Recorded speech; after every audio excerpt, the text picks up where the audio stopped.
부족한 저를 단 위에 세우시고 하나님 말씀을 대언할 수 있도록 은총 베푸시니 감사합니다. 오늘 이 아침에 하나님 말씀을 복되게 전하는 도구로만 사용하시고 은혜가 충만한 복된 시간으로 인쳐 주시옵소서. 성령 하나님께서 뜨겁게 감동하시는 복된 시간 되게 하길 원하오며 존귀하신 주님의 이름으로 기도 올렸나이다. 아멘. 할렐루야. 앞에 뒤에 분과 사랑합니다, 축복합니다 인사하십시오.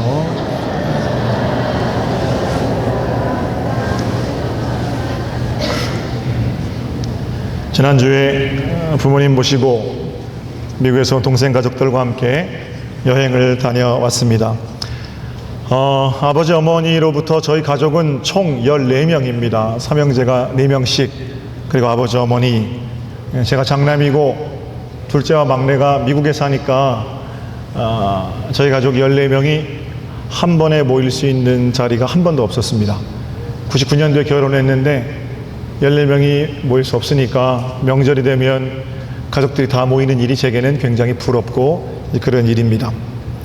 마침 둘째네가 한국에 나와 있고 또 제 휴가 기간이고 그래서 함께 둘째네 가족 그리고 저희 가족 아버지 어머니 10명이지요. 막내는 좀 서운하겠습니다만 여행을 다녀왔습니다. 10년 전에 어머니 회갑 때 여행을 다녀온 이후에 둘째네와 함께하는 그런 여행이었습니다. 수요일 저녁에 관광을 마치고 호텔에 들어오는데 아버지께서 수요일 저녁이니까 성경책 가지고 아버지 호텔방으로 모이거라 그러세요. 수요 예배 보시자는 겁니다. 그래서 저녁 먹으러 나가기 전에 우리는 깨끗하게 씻고 아버지 방에 촘촘히 모여 앉았습니다. 막내네를 제외한 10명이서 함께 그 방에 둘러앉은 거죠.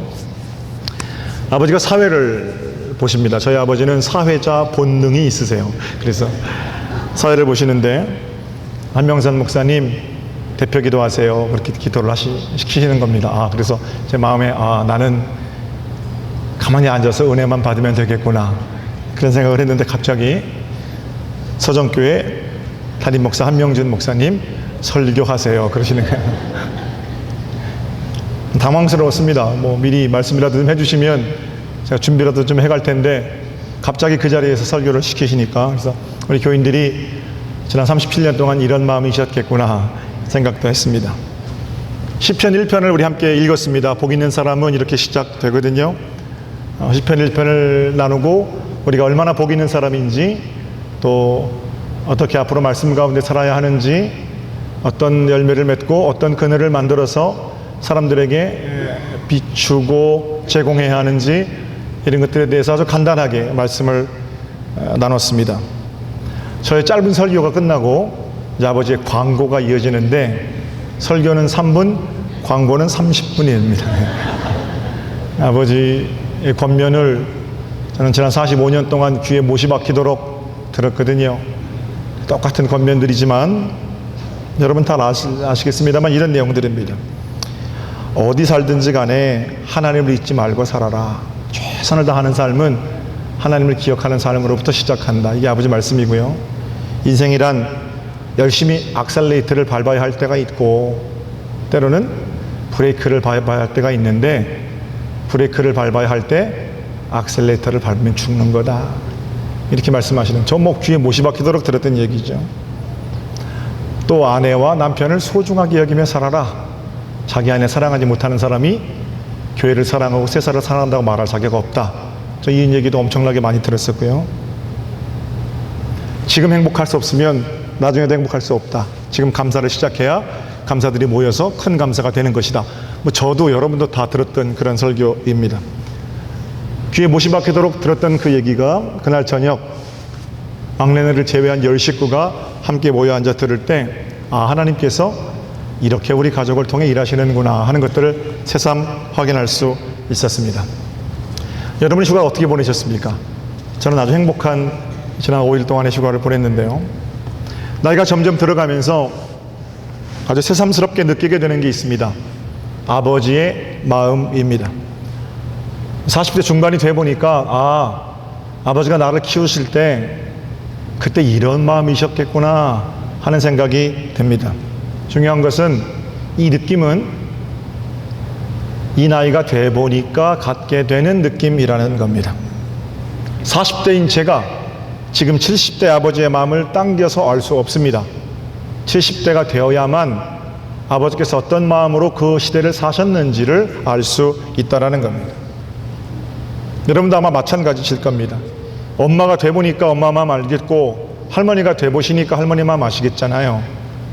그런 것처럼 이거는 연구해서 알아지는 게 아니고 나이가 들면 저절로 알아지는 것이기도 하지만 나이가 들기 전에는 알 수 없는 것이기도 합니다.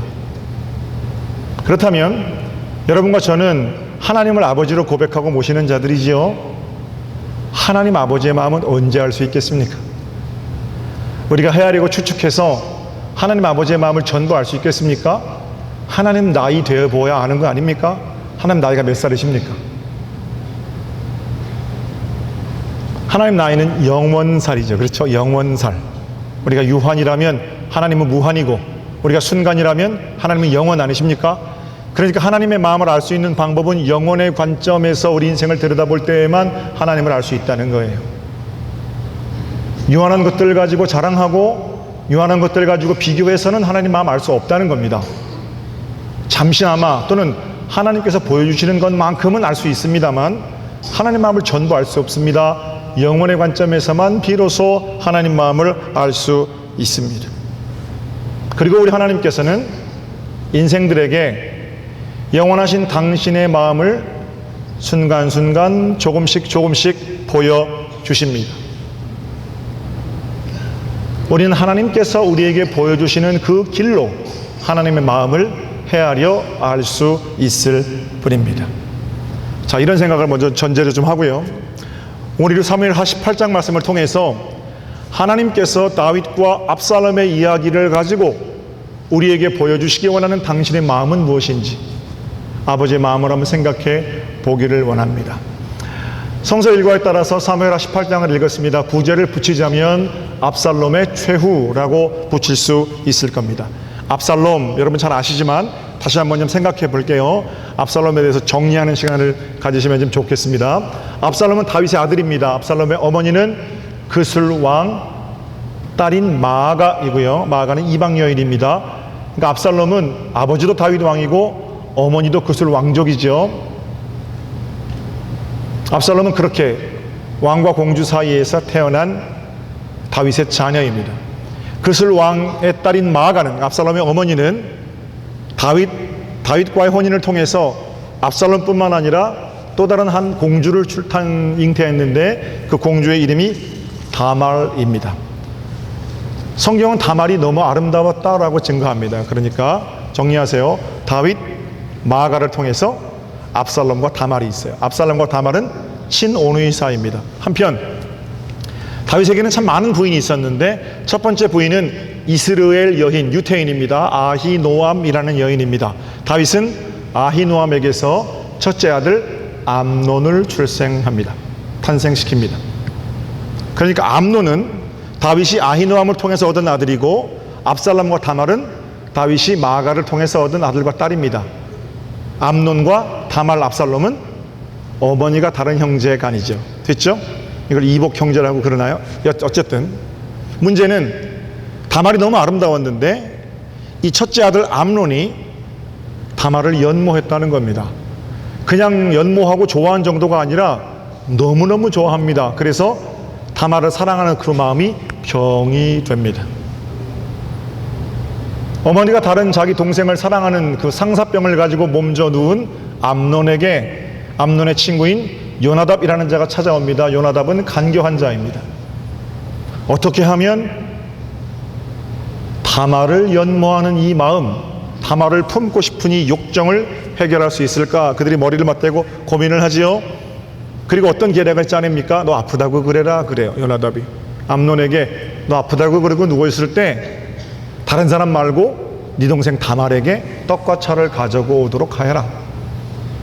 암논은 그대로 합니다. 누워서 아픈 척하고 나를 간호할 이는 내 동생 다말밖에 없습니다. 다말에게 떡과 차를 가져오라고 그러세요. 다말이 암논의 요청에 따라 오빠를 변호하기 위해 떡과 차를 가지고 병상으로 들어가게 되죠. 그때 암논이 다말을 강제로 겁탈합니다.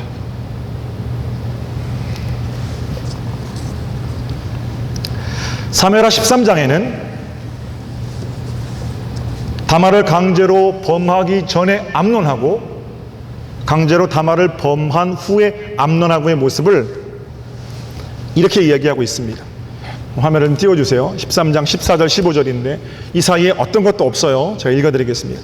암논이 그 말을 듣지 아니하고 다말보다 힘이 셈으로 억지로 동침하니라. 오빠 안 됩니다 이렇게 말했겠죠. 그러나 힘을 가지고 우악스럽게 다말을 취했습니다. 15절에 보니까 그리하고 암논이 저를 심히 미워하니 그래. 저는 다말입니다. 그렇게 자신의 욕정을 해결하고 난 이후에 암논은 다말이 미워지는 겁니다. 이제 미워지는 미움이 이왕 연애하던 연애보다 더한지라. 전에 사랑하던 사랑보다 더한지라. 개역 개정 성경에 이렇게 되어 있어요. 그리고 암논이 그에게 일어나서 다말에게 너 나가라 이렇게 다말을 내줬습니다. 암논은 다말을 강제로 범한 이후에 마음이 달라지는 겁니다. 꼴도 보기 싫다는 겁니다. 욕정을 해결하고 한 후에 자기가 저지른 짓이 임금으로 가는 길에 방해가 되는 겁니다.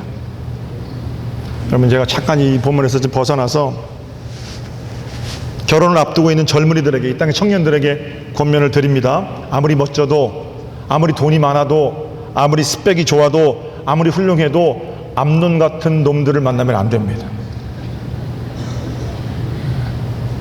어떤 사람들은 잡은 물고기에 뭐 밥 줍니까? 이런 말도 하시는데 그거 틀렸습니다. 결혼은 물고기 잡는 게 아니에요. 내가 미끼를 줘서 상대방을 현혹해서 확 잡아서 먹는 게 그 결혼입니까? 아니죠. 같은 물가에 앉아서 같이 낚시를 들이고 도론도론 얘기하는 게 그게 결혼이죠. 어떻게 대상을 잡아서 내 밑으로 복속시키고 내 말만 들어, 이게 무슨 결혼 생활이에요? 지옥 같은 생활이죠. 그러니까 암논 같은 놈들을 만나면 고생하는 겁니다. 청년들은 얼마나 열정적인가, 얼마나 야망이 있나 이런 거 보지 말고 그가 작은 일에 얼마나 성실한가, 얼마나 이타적인가 이런 걸 보십시오. 이기적인 사람들은 젊어서도 나이가 먹어서 자기밖에 모르는 거예요. 어쨌든 자, 암논과 다말의 이야기 속에서 암논이 자기의 그 욕망을 해결하고 난 이후에 다말이 싫어지는 겁니다. 다말이 죄를 쓰고 앉아서 후회하지요. 죄를 쓰고 슬퍼하는 공주 다말, 그 다말 옆에 누가 있었어요? 그의 친오빠인 압살롬이 있었습니다. 압살롬은 피눈물을 흘렸습니다. 곧바로 아버지를 찾아갔느냐? 그렇게 하지 않았습니다. 복수하기 위해서 2년 동안을 기다립니다. 2년이 지난 어느 날 왕자들이 털을 깎는 날입니다. 그날은 축제입니다. 아버지, 털 깎는 자리에 오시지요. 나는 가지 않겠다. 압살롬이 그 축제를 주재합니다. 그럼 아버지께서 오시지 않는 대신 큰형 암논을 좀 보내주시지요. 아, 그렇게 하려무나. 그리고 압살롬은 암논이 그 축제에 오는 것을 허락을 받습니다. 어떻게 돼요? 미리 준비하고 있다가 그 축제에서 암논이 술에 취해 흥청거릴 때 암논을 찔러 죽입니다. 2년이 지나고 동생이 당한 그 강간에 대한 복수를 자행한 겁니다. 왕의 장남을 죽였으니까 압살롬이 어떻게 궁에 다시 들어오겠습니까? 그 길로 압살롬은 그 술, 자기 외갓집, 엄마가 시집온 그 처갓집으로 망명을 떠나게 됩니다. 예루살렘에 들어오지 못하고 무려 3년여 동안 그 술 땅에서 눈치를 보며 살게 되는 거죠. 3년여가 지나고 압살롬은 다윗의 군대 장관인 요압하고 지혜로운 여인 드고아의 지혜를 빌려서 예루살렘으로 복귀하게 됩니다. 예루살렘으로 복귀하는 압살롬에 대해서 성경은 그 용모를 이렇게 증거하는데요. 사무엘하 14장 말씀 볼까요? 압살롬의 외모에 대한 증거입니다. 제가 읽어드릴게요. 온 이스라엘 가운데에서 압살롬같이 아름다움으로 크게 칭찬받는 자가 없었으니 그는 발바닥으로부터 정수리까지 흠이 없음이라. 그의 머리털이 무거움으로 연말마다 깎았으며 그의 머리털을 깎을 때 그걸 달아본 즉 머리털이 왕의 저울로 200세켈이었더라. 압살롬의 용모에 있어서는 이스라엘에서 당할 자가 없었다는 겁니다. 긴 머리를 가진 아름다운 사람이고 긴 머리를 휘날리며 왕자 노릇을 하고 다닐 때는 그 압살롬에게 전부 마음을 빼앗길 정도로 아주 수려한 용모를 가진 인간이었습니다. 수많은 사람들의 마음을 빼앗기에 충분한 외모를 가지고 있었던 것으로 보입니다. 우여곡절 끝에 압살롬은 다윗 옆에 살게는 되었지만 압살롬의 마음에는 만족감이 없었습니다. 그는 이미 권력의 종이 되어 있었거든요. 그 마음속에 밑이 빵 뚫린 그런 권력에 대한 욕망을 가지고 아버지 다윗이 가지고 있는 왕권을 탐하게 됩니다. 주도 면밀하게 일을 준비하는 그의 성품에 따라 찬밥 신세가 된 자기의 처지를 탈피하기 위해서 압살롬은 계략을 꾸미게 됩니다. 4년 동안 그가 준비한 일은 군사 쿠데타, 영모 반란입니다. 4년 동안 그 일을 준비하면서 압살롬이 첫 번째 한 일은 민심을 자기에게로 돌려놓는 일입니다. 먼저 그는 성문으로 나오는 길 옆에 섰습니다. 그리고 나서 아버지 다윗에 대해서 흉흉한 소문을 퍼뜨리기 시작합니다. 사람들은 저마다 왕에게 자신의 문제를 해결해 줄 것을 가지고 나오잖아요. 문제를 가지고 나오는 사람에게 붙드는 겁니다.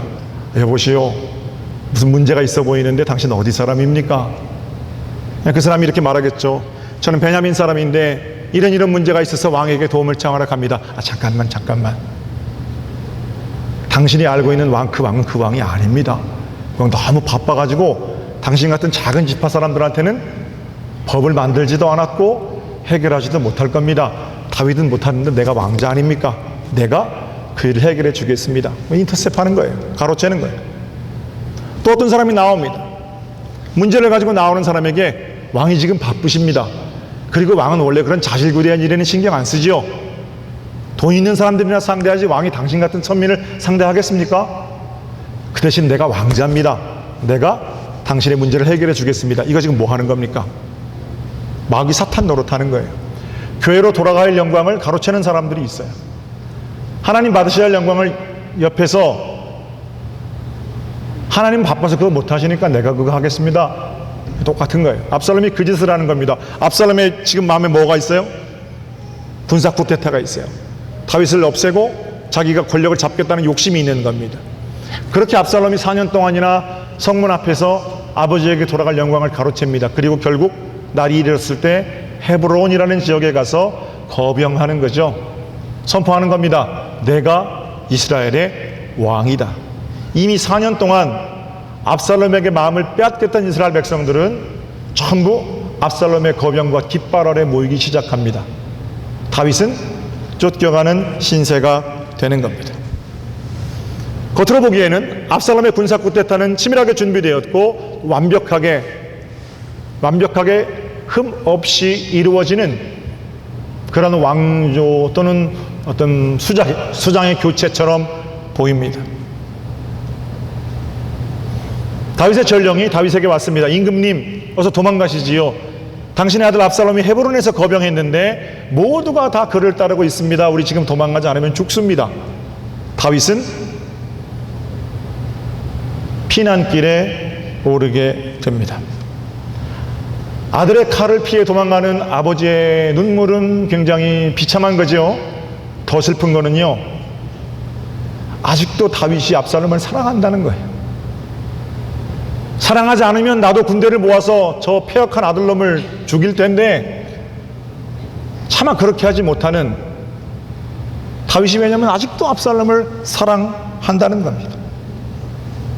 다윗이 치른 수많은 전쟁의 경험상 이번 전쟁은 압살롬이 일시적으로 승리하는 것 같지만 분명히 하나님께서 자기를 도와주실 거란 말이에요. 그러면 쾌제를 부르고 노래를 불러야 맞지 않습니까? 그런데 하나님께서 나를 도와주신다는 것은 압살롬 죽는다는 거잖아요.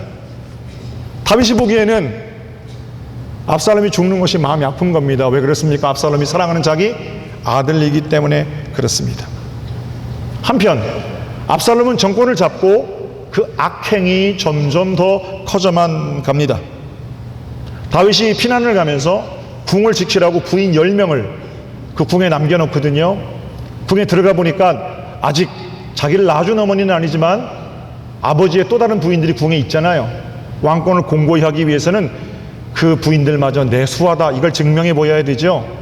간신의 꾀락에 빠져서 압살롬은 그 후궁들을 백주 대낮에 이스라엘 백성들이 보는 앞에서 전부 강간합니다. 나쁜 놈도 이런 나쁜 놈이 없죠. 자기 동생 다말이 형 암논에게 강간당할 때 침묵했던 다윗에 대한 보복이라고 생각했을 겁니다. 자기가 진짜 왕이라는 걸 보여주기 위한 광기, 미친 노릇, 그 다름 아닌 겁니다. 결국 어떻게 됩니까?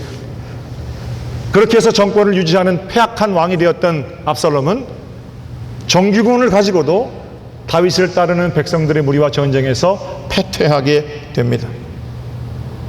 그 전쟁에서 다윗은 요압과 아비새와 이때 훌륭한 장수들을 출전시키고 결국 압살롬은 정규군을 가지고도 도망자의 신세가 되고 상수리 나무에 그 잘난 머리카락이 걸려서 대롱대롱 매달리게 되고 요압 장군의 칼에 심장에 찔려 죽임을 당하게 되는 겁니다. 다윗은 이 일을 또는 이 일의 마지막을 전부 알고 있었던 것으로 저는 생각합니다. 수많은 전쟁 경험을 통해서 또 그가 섬기는 하나님은 이런 경우에 자신을 도와주시는 분이라는 것을 경험적으로 알고 있기 때문입니다. 자, 오늘 읽은 사무엘하 18장은 그렇게 정권을 차지한 압살롬, 피난길에 올랐던 다윗, 이들 사이에 전쟁이 벌어지기 전의 장면입니다.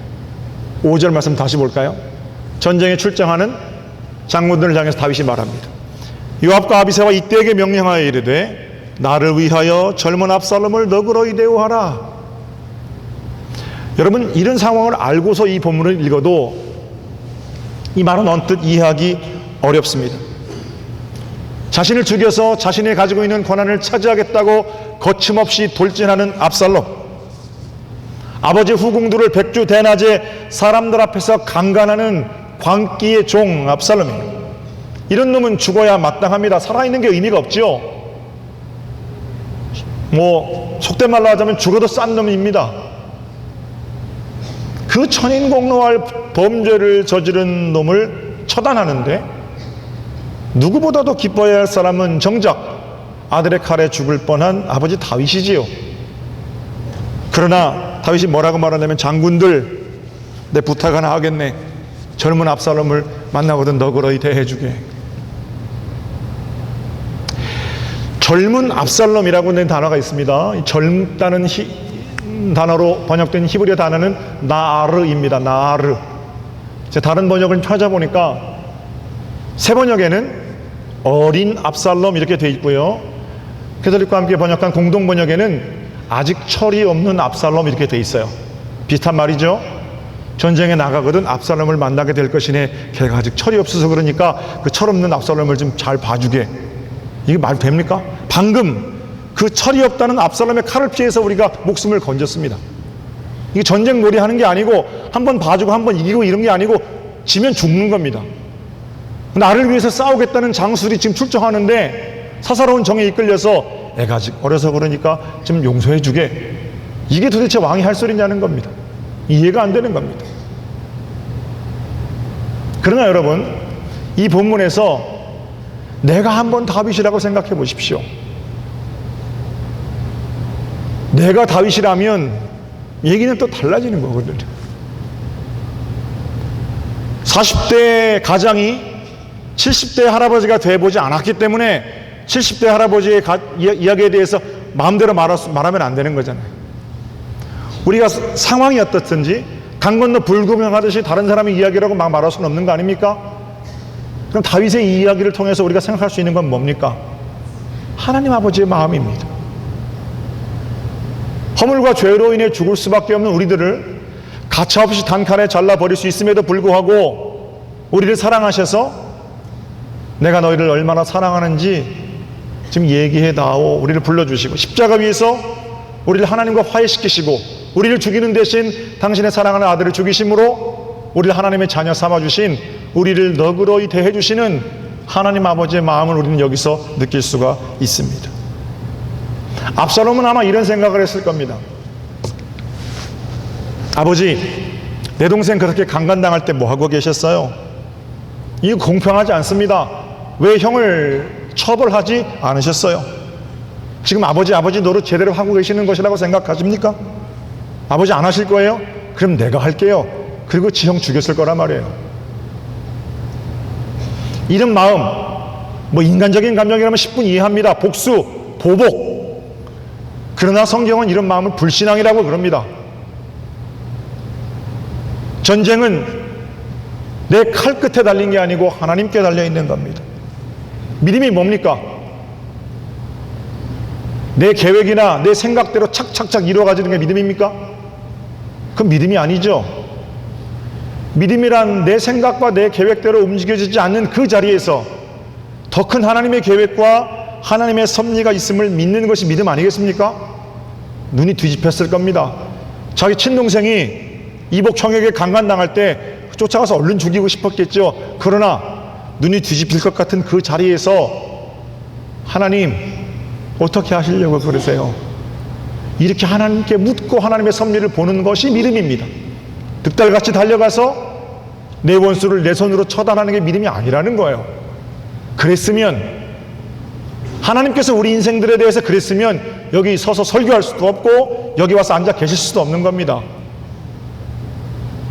우리가 아직 원수 되었을 때, 죄인 되었을 때 우리를 먼저 사랑하신 그 사랑이 발견되어지면 모든 판단과 모든 정죄는 하나님께 맡겨드리고 용서하는 것이 하나님의 사람들의 일이라는 겁니다. 사랑하는 성도 여러분, 또 다른 압살롬이 되지 않기 위해서는 여러분 용서하십시오. 내게 어떤 상처를 줬던 사람이든지 내게 어떤 말로 나를 찔렀던, 그래서 지금도 굉장히 아프고 힘들고 어려워도 용서하셔야 됩니다. 오해 그리고 보복의 종이 되면 자연스럽게 감기는 눈이 있는데 바로 그게 믿음의 눈입니다. 내가 살기 위해서라도 과거의 상처를 씻어내야만 합니다.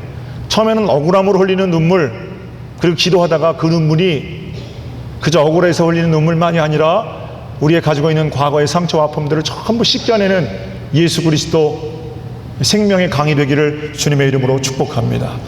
한 가지만 더 생각해 볼까요? 압살롬 매우 아름다운 사람이었습니다. 머리칼 휘날리며 다닐 때 수많은 사람들이 압살롬 쫓아다녔다는 겁니다. 여러분 잘 아시는 거 있습니다. 압살롬의 머리칼 같은 나의 특별한 탤런트가 있단 말입니다. 어떤 사람들은 노래를 잘하고, 어떤 사람들은 공부를 좀 잘하고, 어떤 사람들은 몸이 튼튼하고, 어떤 사람들은 여러 가지 여러분만 잘하시고 있는 재주가 있어요. 그게 압살롬의 머리칼입니다. 그러나 여러분이 잘하고 있는 그 일이 올무가 되지 않도록 하십시오. 압살롬은 그 잘난 머리칼이 올무가 되어서 죽음에 이르게 되었습니다. 저는 목회하면서 이런 거 굉장히 많이 봅니다. 입만 열면 자식 자랑하시는 분들 계세요. 목사님, 우리 자식이 얼마나 똑똑한지 몰라요. 목사님, 사리분별이 그냥 밝다니까요. 이렇게 자랑하시는데 그 자식에게 그 똑똑함이 어디서부터 왔는지를 가르치질 않아요. 잘한다 잘한다 잘한다만 합니다. 그러니까 그 똑똑한 아들이 어떻게 하는 줄 아세요? 20대가 되고 30대가 되니까요, 똑똑한 머리를 생각해 보니까 아버지는 이제 쓸모없거든요. 똑똑한 머리를 생각해 보니까 아버지는 내게 돈 줄 때는 아버지지 효용성에 있어서 별로 가치가 없거든요. 그러니까 안 찾아오잖아요. 아들의 똑똑함을 자랑하다가 그 똑똑함이 올무가 되어서 외로운 노년을 보내는 노인들이 많으세요. 돈 자랑하시는 분들 계세요. 돈의 노예가 되는 건 굉장히 쉽습니다. 많든 적든 그건 똑같아요. 많은 사람도 돈 때문에 가슴 치고 살고요, 적은 사람도 돈 때문에 가슴 치고 살아요. 그런 인생이 어떻게 예수 그리스도 만나서 새로워진 인생입니까? 돈 자랑하다가 돈이 올무가 되는 겁니다. 여러분 TV에 많이 보시잖아요. 권력 자랑하다가 그거 생명인 줄 알고 살다가 그거 다 내려놓고 가야 되는데 그 허무감을 못 이겨서 자신의 목숨하고 맞바꾸는 거. 이거는 그 자랑하던 권력이 오히려 올무가 되어서 내게 영생을 사는 길을 묻고 못 가게 하는 겁니다. 자랑하던 게 올무가 될 수 있어요. 압살롬의 머리칼, 우리에게도 다 있다라는 겁니다. 한번 따라해 볼까요? 모든 것이 하나님의 은혜입니다. 할렐루야. 속히 그렇게 가르치셔야 됩니다. 뭐 잘한 거 있을 때 이 말 되짚어 보면 하나님의 은혜 때문에 감사할 수 있고, 힘들고 어려운 일 있을 때 하나님의 은혜라는 거 알고 다시 일어날 수 있습니다. 목적과 수단에서 혼동해서는 안 됩니다. 사실 저와 여러분이 가지고 있는 자랑거리들은요, 대부분 다 수단입니다. 수단이라는 것은 뭔가 중요한 걸 품고 있는 파이프라는 겁니다. 파이프. 근데 우리 인생이 내 파이프 안에 무엇이 담겨 있느냐, 거기에 집중하지 않고 이 파이프를 번쩍거리는 금 파이프로 도금하는 것, 거기에만 관심합니다. 그런데 아무리 순은을 입혀서 최고 멋진 파이프를 만들었어도 그 안에 오물 들어있으면 그건 그냥 번쩍거리는 오물 파이프입니다. 그러나 그 안에 비록 볼품없어 보이지만 그 안에 석이 들어있으면 송유관이고요, 물 들어있으면 어떤 사람에게 생명을 제공하는 생명의 파이프 아니겠습니까? 파이프는 죽었다 깨어나도 물 될 수 없는 거죠. 근데 파이프 번쩍거리게 하자고 그 안에 있는 물 다 빼내서 파이프랑 바꾸고 죽음밖에 더 있습니까? 화려한 스펙, 뭐 자랑하지 마십시오. 그 스펙 안에 과연 무엇이 담겨 있느냐, 이게 훨씬 더 중요합니다. 차, 집, 눈에 보이는 것들, 이 모든 것들이 다 파이프라면 파이프 자체가 귀한 게 아니고 무엇을 위해서 그 모든 것들이 꼴지어져 있느냐 하는 물을 반드시 물으셔야만 합니다. 다윗은, 여러분, 제가 어떤 책에 보니까 사울, 다윗, 압살롬 이걸 비교했어요. 물론 솔로몬 비교하는 게 옳지만 사울은 다윗의 장인입니다. 윤리적으로는요, 성경에 사울은 다윗보다 잘못한 게 별로 없어요. 우리가 죄라고 생각하는 거, 강간, 살인, 다윗 다 그거 한 사람이잖아요. 근데 사울은 윤리적으로는 그런 죄를 저지르지 않았다는 겁니다. 그래서 왕으로 따지자면 윤리적인 왕은 사울입니다. 그런가 하면 또 다른 이스라엘 정사에 의하면 압살롬은 얼마나 정치를 잘하는 사람인지 몰라요. 주도 면밀하고. 다윗은 사실은 가정도 돌보지 않았고 나라도 별로 돌보지 않았거든요.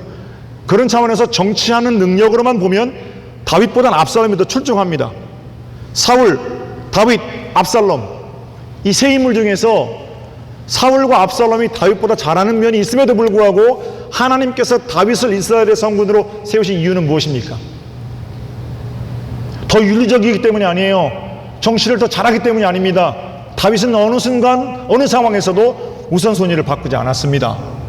순간 욕정의 눈이 이끌려서 또는 욕심 때문에 죄를 저지를 수 있습니다. 그러나 하나님의 책망이 있을 때 언제나 다윗은 제자리로 돌아올 수 있었습니다. 그 제자리가 뭡니까? 목적과 수단을 혼동하지 않는 자리입니다. 그런가 하면 사울, 솔로몬, 압살롬 마찬가지예요. 다 어디로 갔어요? 그냥 자기 길로 간 겁니다. 끝까지. 돌아와라고 말씀하시는데 그 음성을 듣질 않아요. 목적과 수단을 바꾸지 말라는데 수단만을 위해서 살아요. 마지막까지 그 길로 갔던 이들은 그렇게 이스라엘 역사 속에 잊혀져 갔지만 똑같은 범죄를 저지르고도 하나님 말씀에 귀 기울이고 목적과 수단을 혼동하지 않은 다윗을 하나님께서는 이스라엘의 성군으로 삼아 주셨습니다. 다윗의 마음은 압살롬과의 바른 관계입니다. 하나님의 마음은 하나님과 자녀된 저와 여러분, 하나님과의 바른 관계가 하나님의 마음입니다. 하나님이 내 손에 들려있는 억만금을 사랑한다고 생각하지 마십시오. 하나님이 내가 올라간 높은 자리를 사랑한다고 생각하지 마십시오. 하나님이 내가 이룬 수많은 밭을 사랑한다고 생각하지 마십시오. 그거 다 하나님 겁니다. 하나님은 내가 무엇을 가지고 있든 간에 어떠한 형편에 있든지 간에 하나님께로 나오는 그대로 나오는 그 발걸음, 이런 것들을 하나님 좋아하십니다.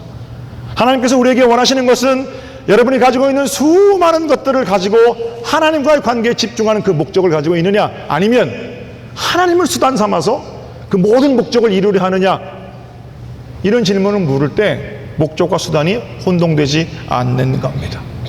자, 마지막입니다. 그래서 압살롬이 죽어요. 압살롬이 죽는데 아무도 다윗에게 당신의 아들이 죽었습니다라고 말하지 못하는 겁니다. 왜? 다윗이 압살롬을 너무 사랑하니까 상처를 받을까. 왕이시여, 이번 전쟁에는 출정하지 마십시오. 그 얘기도 나가면 압살롬 못 죽이게 할까봐. 참 지혜로운 부하들입니다. 그런데 죽은 압살롬을 다윗이 쫓아가서 붙들고 뭐라고 말해요? 100번 죽어도 자기 부인들 강간한 아들입니다. 자기 목에 칼 댔던 아들입니다.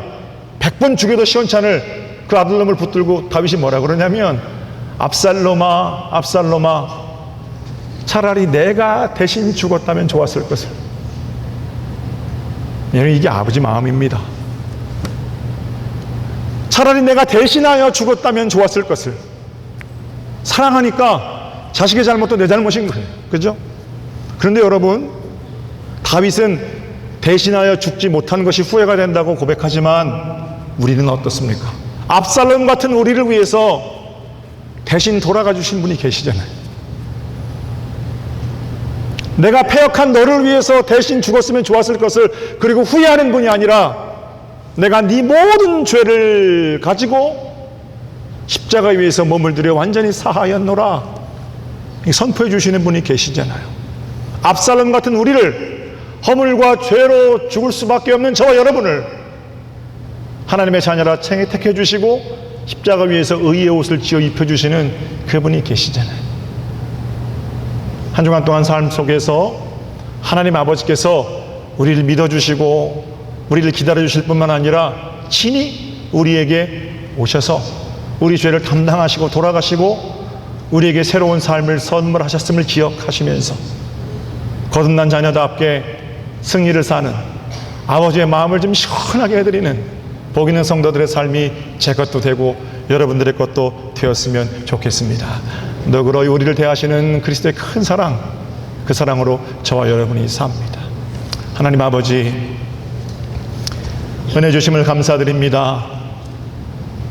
우리를 위해 생명을 던지신 그 사랑을 기억하면서 언제나 우리 인생에 대해서 너그러우신 하나님의 그 마음, 아버지의 마음 기억하며 품고 복되게 사는 저희들 되게 하여 주시옵소서.